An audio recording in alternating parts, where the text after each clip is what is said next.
Hi, this is Newt with a minute of medicine for your mind. Back in the day, I used to go to 4-H, and one of the activities they had in 4-H was archery, and I was pretty good at it. Except this one day, I was shooting at the target and kept missing.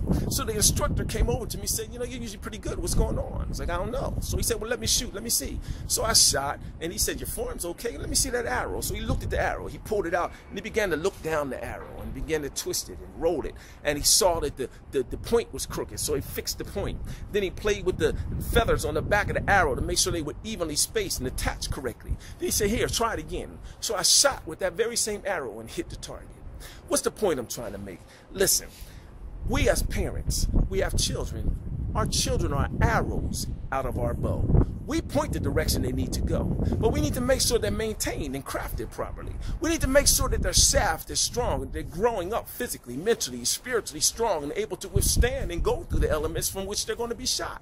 We need to check the point on that arrow and make sure it's in line with that shaft. Make sure that their head is on straight and is able to cut through things and again think for themselves and be able to create and innovate.